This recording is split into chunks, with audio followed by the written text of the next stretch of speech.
Yo, what's up, Rob Guard in the house, yo. Nagustuhan nyo ba ang bagong hairdo ng Bantay ng Hip-Hop? Alright. Ngayon ay makakasama natin sa episode 6 ang one of the female artists ng 40s flavor na si Miss Chug Honeylove, na kumanta ng Check the Hood, Check the Hood, Check the Hood, Sina Hood.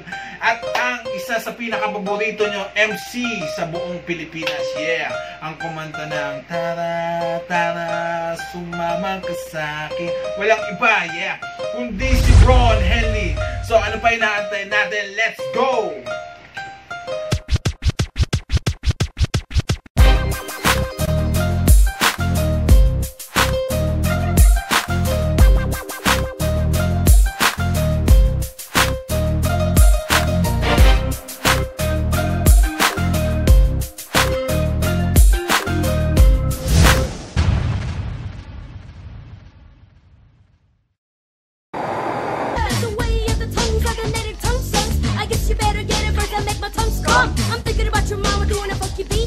Show me how. Let her do it on my stone. Check the hood, check the hood. Check the hood, check the hood. Check the hood, check the hood. Check the hood, check the hood. Check the hood, check the hood. Check the hood, check the hood. Check the hood, cause the bar in the flex in the hood. Yo, interviewin naman natin yung isa sa mga taina ng hip-hop na from Forest Flavor, si Miss Chug Honeylove. Ma'am Chug! Pa-interview ako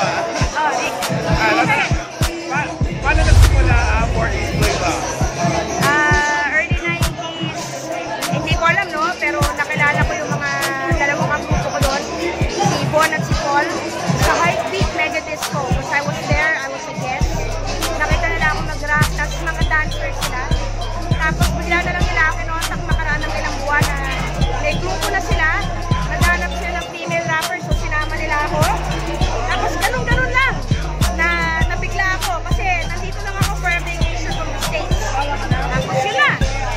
Usapan niya na! Bakit 40s Flavor? Sabi nila, kasi apat kaming MC from the East, di ba tayo, Philippines.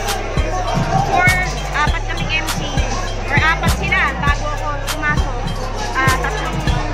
Tatlong rapper at isang DJ. Tapos from the East, Philippines. Flavor. Bakit mo nagustuhan ng rap music? I've always liked rap, even when I was a kid.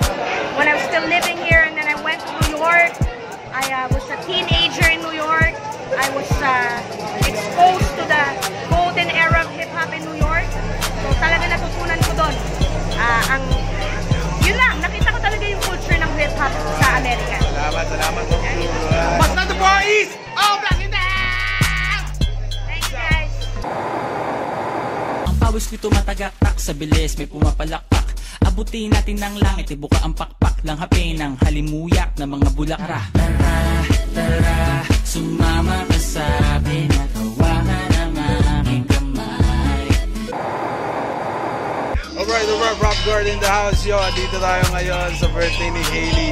Kasama naman natin ngayon ang pinaka-paborito na yung rapper sa Pilipinas, si Ron Henley. What's up? Kumusta ako? Magtatanong na tayo konti kay Ron Henley. Yeah, sige. Tanong lang namin, Ron, paano ka natuto mag-rap?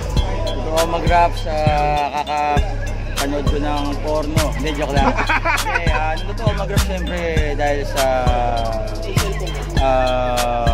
gustuhan ko lang talaga yung mga salita, lalo na Tagalog, mas malalim, mas parang nandun ang ano ko na curiosity ko sa mga words. Nakahilig natin ng rap. Sino naman nag-influence sa'yo sa rap music? Sa rap music, isa sa mga nag-influence sa akin, syempre, Looney. Yeah, matagal ko ng tropa yan, saka sa Forest, si Eminem. At syempre, nagkaroon na ng Francis M. Mas lalo akong na-inspire. Ano naman ibig sabihin ng pangalan mong Ron Henley? Ron Henley, yun ay tunay ko pangalan. Walang halong gimmick. At yun lang, kuhanan lang, tunay lang na pangalan. Ron Henley. Kung bibigyan ka ng pagkakataon, sinong rapper ang gusto mong makakulab? Sa makakulab? Sa makakulab, siyempre Pino G. Yan yung mga, naghahanap kasi ako ng mga boses talaga na ano ngayon, ayan. Sino ba mga makakulab siya? Marami mga ako hindi naman kasi kumaan talaga sa kung sino yung gusto, pero kung sino yung nandiyan, kung sino yung libre, kung sino yung nakaisip na mag-imbita. Sa lahat na naisulat mong kanta, ano yung pinakagusto mo? Ayoko mag-play favorite eh, pero sa lahat ko kasi pantay-pantay. Kung para mga anak yan eh, kung ayoko lang paborito. Halos lahat pantay-pantay sa paningin ko yan. Depende siguro sa mood, depende sa sitwasyon. Iba-iba eh. Anong pinagkaiba ng rap music noon sa rap music ngayon? Mas lalo na siya nag-upgrade dahil may mga wordplay, may mga ganon, metaphors, gano'n. Pero ganun pa man, malakas pa rin talaga ang hip-hopan, hindi man nawawala yun. At tuloy-tuloy pa rin, marami naman tayo mga tropa dyan na talaga nagpapatuloy lang. Low-key lang, sneaky lang sila, ninja lang. Pero ganun pa man, keep up talaga, malakas yan, hindi mapipigilan. Eto, pinaka-controversial na tanong. Ano yan, bakit? So, tinagal-tagal mo nag-rap. Oh, Ilan na naging chicks mo? ay, patay na dyan. Chicks, wala. Yung totoo, yung Dalawa totoo. lang ang chicks ko, ito. Kaliwat kanan lang. Pero yung chicks talaga wala pa ako naging ganyan. Hindi lang tayo, steady lang, ninja lang.